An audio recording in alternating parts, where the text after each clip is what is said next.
Всем привет! Сегодня 18 февраля 2022 года. Мой первый поход в этом году на зимнюю рыбалочку. Где-то до 15 февраля у нас солнца не было. Как всегда в наших краях оно в ноябре пропадает и появляется только во второй половине февраля. Вот. Последние 2 дня оно выходило на пару часиков. Сегодня опять вышло, и я решил все-таки сходить на рыбалочку. Так как ни мотыля, ни опарыша у меня нету, и большого желания ехать в город тратить деньги на это тоже, я решил половить на червячков и на куриную кожу сырую, которую я предварительно подержал с мелкорубленным чесноком. Посмотрим. Говорят, хороший вариант. Так, вот я прошел лес сосновый, лес еловый, подхожу к речке. Спускаюсь. Ну, тропинка тут натоптанная буранами, лыжами, пешими ногами. Народ вовсю отдыхает. Так, время примерно часа 2 пополудни. Так, река у нас все ближе и ближе. Спускаемся потихонечку. Так, лишь бы не упасть. Навернусь тут со всем своим шматьем и видеокамерой, и ледобуром, сумкой с удочками и т.д. и т.п. Вот такая вот речка у нас, река Дема. Вся покрытая снегом. Можно, конечно, попробовать здесь порыбачить, но по моему опыту прошлогодних тут зимних рыбалок, тут практически зимой мало что клюет. Надо или влево уходить, или вправо. Я пойду вправо, туда, на дальний пляж, даже еще дальше, где раньше зимой ловились головли, и неплохие. Окуньки иногда поклевывали, ёршики. Один раз даже густерку вытащил я.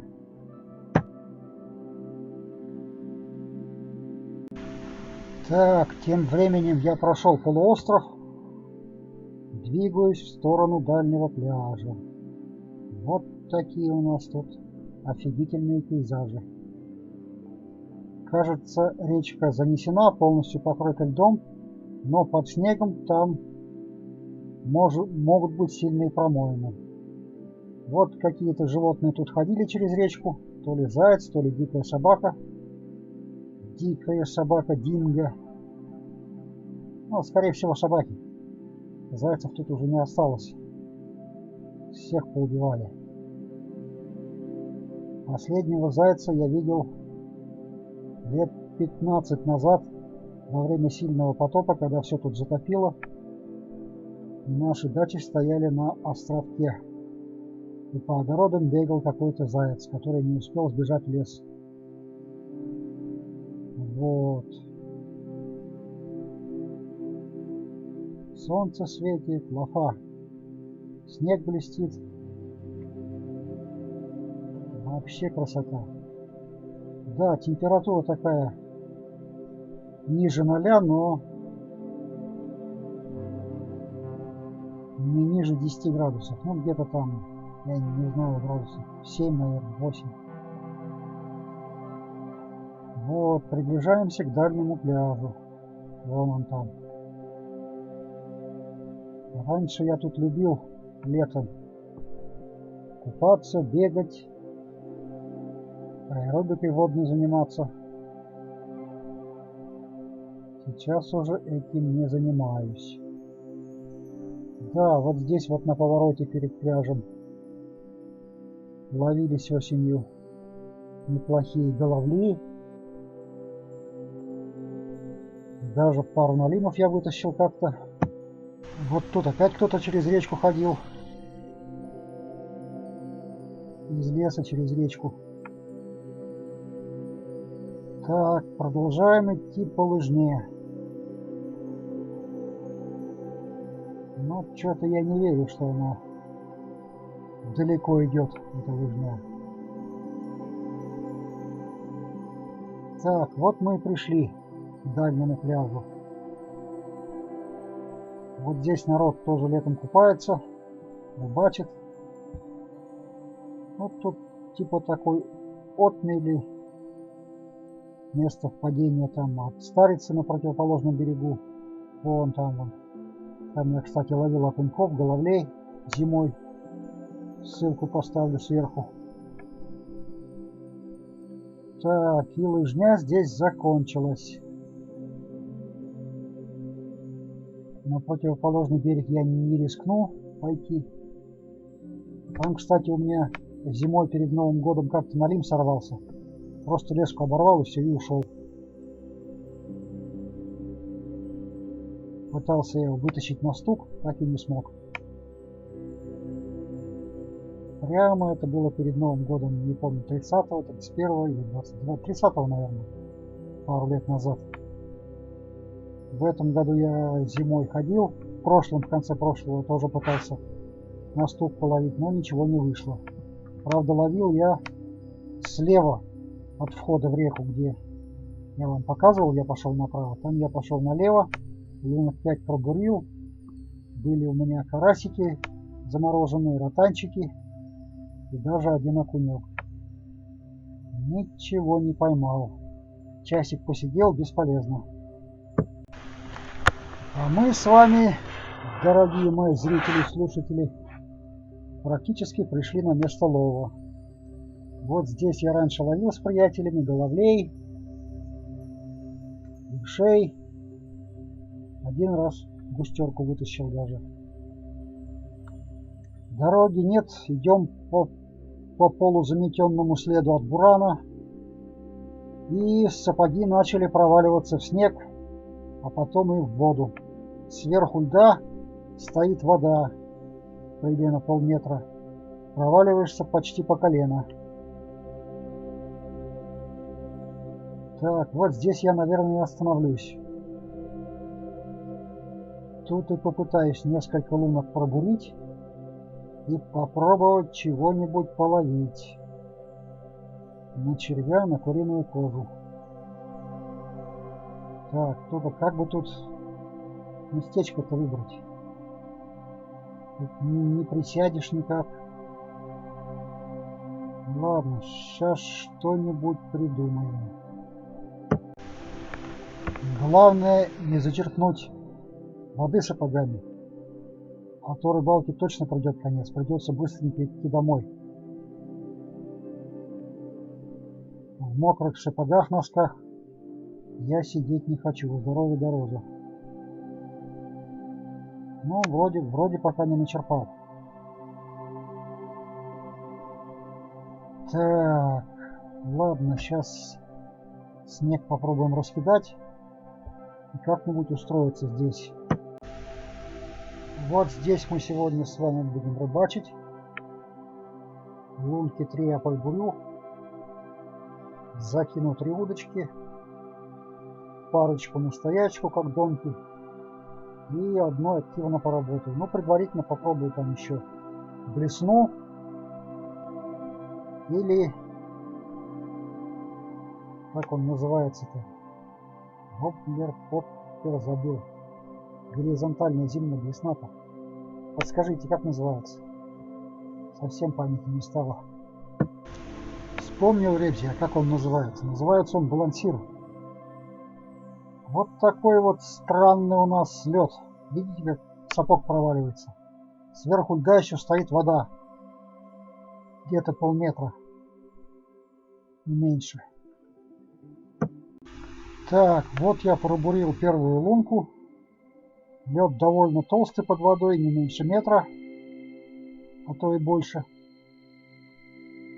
Очистим ложкой, кухонной шумовкой. И будем пробовать раздраконить эту лунку вертикальной зимней блесенкой. Ну, все вы знаете такие блесенки. Свинец с медью. Получается, как одна сторона тусклая, другая блестящая. Типа как золоченая. Ну, сейчас достану, покажу я вам эту блесенку. В этих краях я такой блесной ни разу зимой ничего не... Вот она блесенка, видите, вот такая вот. Еще намотал немножко красной нитки мулине на цевье крючка для привлекательности. Но это игре блесну не мешает. Да, глубина довольно большая тут, ребята. Несколько метров есть. Ну, метра 2-3 точно. Ну, может не 3, может 2,5. Ну, тут я точно с головой, короче, уйду под лед, если что. Так, пытаемся раздраконить. Может, что-то вытащу. Летом в других краях, на другой речке, на другой старице я как-то ловил лет 15-17 назад. И помню, на такую блесенку очень активно окуни брали. Небольшие, не больше ладошки, но за пару часиков ведро можно было надергать запросто. Очень такой активный, интересный клев окуня на такую блесенку вертикальную. Это я ездил куда-то в район, у подруги там что-то типа родового гнезда было. Вот. Она, мама, сестра, вот мы вчетвером ездили туда. Они там хозяйством занимались, я съездил на озеро местное. Оно все перегорожено сетями, там блесной особо не половишь. Поэтому на лодке где-то там недалеко от берега расположился, зимнюю блесенку достал и начал дергать окуньков.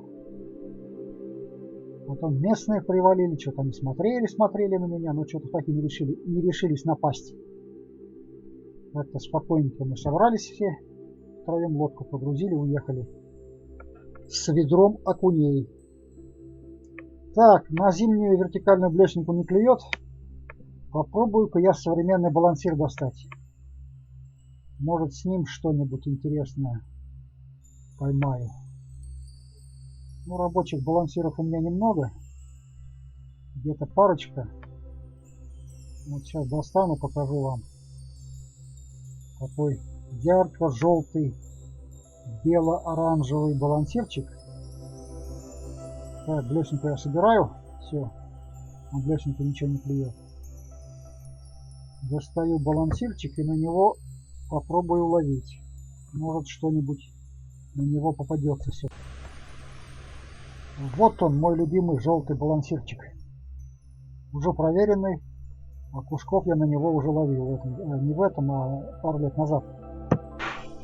На мои снасти рыболовные большого внимания не обращайте. Я не трачу деньги на дорогие финские, американские, немецкие удильники. Это обычная палочка, леска и на конце балансир. Ловит так же, как и ваши финские удильники. В принципе. Так, а сейчас попробуем ловить на палец. Чтобы малейшую подсечку, поклевку заметить и подсечь вовремя. Так, на балансир сегодня рыба тоже клевать не хочет. Попробуем на мормышку. На мормышку с червячком. Червяк обычный, дождевой. Я на зиму ведро земли оставляю за печкой своей избушки. И там пара-тройка десятков червячков обычно живет зимой. Захотел на рыбалку сходить, червячков накопал и пошел. Вот такая вот у меня мормышка крупная здесь, с довольно крупным червяком. Надеюсь на крупного опять-таки головля. Ну, посмотрим. В принципе, ёршик тоже устроит. Ёршик, окунек, голавлик, подъяжек. Может быть, сорожка. Что будет, то будет. Ну, пока что особого клёва я не вижу. Даже поклевок нет. Ладно, я думаю, я поставлю на стоячку и пойду бурить вторую луночку. А мормышка у нас, сейчас покажу еще раз, вот такая вот крупная, с червячком. Ну что, пытаемся играть мормышкой. Пока поклевок нет. конечно, мормышка крупновата, но у меня есть еще парочка других удок с мелкими мормышками. Ладно, поставим на стоячку, пусть стоит. Может, что-нибудь клюнет на стоячую мормышку с червячком. И пойдем бурить вторую луночку. Чуть дальше по течению и чуть-чуть поглубже. Эта удочка пусть стоит. Может, что-нибудь и клюнет. Так, все, пошел я. Бля, споткнулся, упал прямо в воду коленками. Намочил все штаны в хорошем смысле этого. Так, в нескольких метрах от первой пробурил я вторую лунку. Немножко глубже и немножко дальше по течению. Это обычная удочка для ловли на течении. Внизу тяжелая мормышка грамм 10. И сверху поводочек с мелким крючком. Тоже червяк и немножко куриной кожи еще насадил на маленький крючок сверху. Вот такой у нас пейзажик с места второй лунки. А у меня, сука, мокрые штаны. Хоть выжимай. Ладно, хоть ноги сухие. Ну ладно. Или на солнце сейчас выжахнет, или мне придется домой идти. Хотя солнце такое светит, что может и высохнуть. Посмотрим. Гуляю между первой и второй лунками. Или лункой. Поклевок нет ни на первой лунке. Вот здесь на стоячку, на крупную мормышку. Ничего не берет. И на второй лунке. Так, вот такие пейзажи кругом красивые. Река, берег, снег. Идем на вторую лунку. Снег, конечно, ужасный. Сапоги проваливаются чуть не до голенищ, чуть не до этого, не до кромки сапога. Так, на вторую стоячку тоже не берет. Там, где мормышка и крючок с червяком и куриной кожей. Видимо, пора третью луночку бурить. Попробовать на мелкую мормышку на игру что-нибудь выкрутить. Хотя бы мелкого ерша. Вот тут у меня недобуренная лунка стоит, ледобур. Сейчас добурю. Так, погода, конечно, просто рахат лукумная.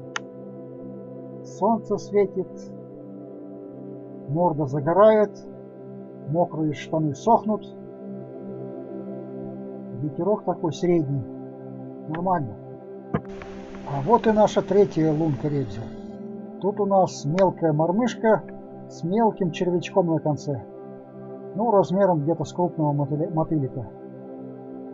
Вот. Делаем проводочку сначала у дна. Пытаемся что-то выцепить. Ну, такая мелкая проводочка. Деликатная, нежная. На ерша рассчитанная. Ну, пока клёва не видать. Так, теперь поднимаем выше, выше. И доводим вплоть до самой нижней кромки льда. Как говорится, облавливаем весь горизонт. Если рыба стоит где-то не у дна, а в пол воды или у самого льда, то она клюнет. Но то ли ее нету, то ли она еще от глухозимья не отошла, спит в своем таком мутном сознании. Но пока клёва нету. Третья лунка тоже молчит. Не хочет брать даже ёршик. Как ни странно. Ёршики-то здесь всегда были. Ладно, поставлю на стоячку. Пойду проверю предыдущие лунки. Так, стоит. Стоит. Все, пошли дальше. Как там у нас поживает первая луночка?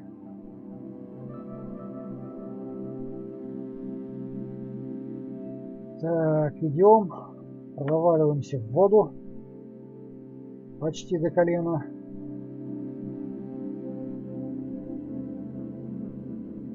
Что у нас с первой луночкой? На первой лунке молчок. Удочку никто не утащил. Слава богу, стоит на месте. Попробуем поиграть немножко. Бесполезно. Клёва нет, ребята. Совсем. Право. Выше по течению метров на 30-50.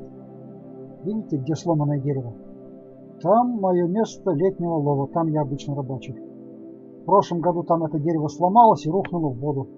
Хорошо, что я в этот день не рыбачил и меня не прибабашило этим огроменным деревом. А я тут курсирую между лунками, стараясь не зачерпнуть сапогами воду. Вот моя третья луночка. И здесь тоже пока ничего не клюет. А пока клёва нет, дамы и господа, полюбуйтесь окружающими пейзажами. Вот такая вот красота. Снег белый, небо синее, деревья дыни. Солнце светит. Офигительно. Можно даже сказать, почти жарит. Уже можно загорать. Только не забудьте солнцезащитный крем намазать на мордуленцию свою. Красота, лепота. Да, мои штаны почти совсем высохли, и я уже не мерзну, хотя не принимал ни грамма алкоголя. И даже не взял с собой термос с горячим иван-чаем. Как говорил один персонаж из советского кино, сухой, сухой как лист. Да, погода сегодня, конечно, исключительная. Давно мы солнца не видали, соскучились по нему. Подозреваю, что долго такая погода не продержится. Поэтому я все-таки сегодня решил сбегать на рыбалочку. Успешная, неуспешная, это уже вопрос второй. Но хотя бы подышать свежим воздухом, погулять по речке, посмотреть в лунку, побалансировать балансиром, помормышить мормышкой, на стоячку порыбачить, на солнышке немножко позагорать. Небо какое синее, но ветер сильный, видите, вон, облако движется довольно быстро по небу. Это вот берег нашей родной речки. Буранный след уходит дальше вверх по течению. Я проверяю все удочки на всех трех лунках. На третьей у нас клёва нет. Что у нас там делается на первой, посмотрим. Да, вода, конечно, высокая, на льду стоит. Как она тут образовалась, непонятно. Так, это вторая удочка для ловли на течение. И она стоит ближе к течению, к руслу реки. Но тоже никто не клюет, никакой лещик не хочет ловиться на дождевого червя и, и куриную кожу зимой, даже вымоченную в чесночном рассоле. Так, что там с первой удочкой? Так, на первой удочке, где стоит нехилый червяк, такой немаленький дождевой, даже такой перегнойный, я бы сказал, потому что он такой темно-красный. Здесь клёва тоже нет, ребята. Надо, видимо, нам потихонечку собираться домой. Рыбалка была неудачной, но зато провел пару-тройку часиков на природе, на солнце. Лицо немножко загорело. Сейчас, кстати, начнутся такие дни вот в конце февраля, начале марта, когда вот так посидишь пару часиков на рыбалке на солнце, и морда лица сгорает мгновенно. Поэтому некоторые даже мажутся кремом, чтобы не обгореть. Есть у меня такие приятели. Зимние рыболовы. Ну что, ребзи, я собрался, удочки собрал, ледобур собрал, скрутил. Ухожу домой. Сумку взял, сумка, ледобур, очки на лбу. Что еще мне надо? Вроде ничего не забыл, ничего не оставил. Удочки, нож, ледобур, сумка, наживки, насадки. Вроде все взял. А? Или чего-то я все-таки забыл. Что-то у меня какая-то мысль свербит в голове, что что-то я забыл. Как думаете, что? Так, надо подумать. Точно. Я же камеру оставил. Пойдем за камерой. Ребята, возвращаемся за камерой.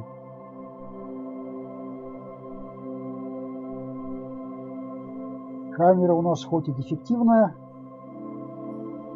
Экран задний уже не работает. Нифига. Надо в ремонт сдавать. Но так на ощупь, по ощущениям, записывать что-то можно. Правда, еще звук пропал в последнее время, но это в настройках надо менять. А настройки поменять можно только с работающим экраном. Так что в любом случае идем в ремонт. Так, а вот она и камера лежит. Забираем. Все, теперь точно все взял. Еще где-то с километр мне чапать по реке, километр по лесу и километр по дачным проселкам до своего дома, первой дачи. На этом с вами всем прощаюсь. На этом с вами я, ребята, прощаюсь. Как говорится, не болейте, не кашляйте. Всем рыболовам ни чешуи, ни хвостика. Не забываем подписываться на канал, ставить лайки и комментировать.